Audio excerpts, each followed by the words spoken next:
I'm Nick Lambrecht. I'm a fourth-year PhD student in the microbiology program at Iowa State University.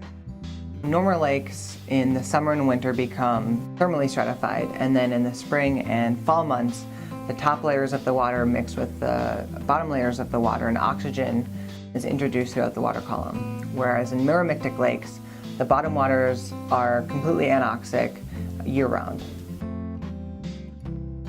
Before about 2 billion years ago, oceans on Earth had no oxygen. So in order to answer questions and investigate different processes that may have been occurring on early Earth, we need analog systems today to answer those questions.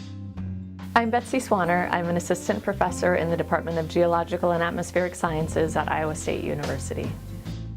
Our collaborator Chad Whitkop had honed in on these two lakes, and there was a bit of literature precedent that they were meromictic and ferruginous, and then we went out and did a lot of monitoring to back that up.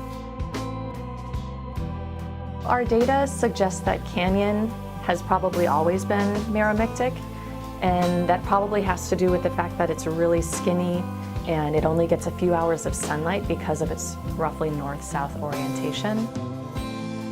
In the case of Brownie, it seems to be anthropogenic.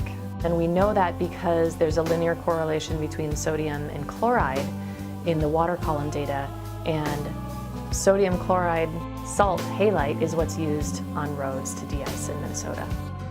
So the worst experience would probably have been the first field trip I ever took at Brownie Lake. I remember it rained, I think, the entire time we were there, and I was drenched, and I was really questioning whether or not this is something I would be doing for the next 4 years.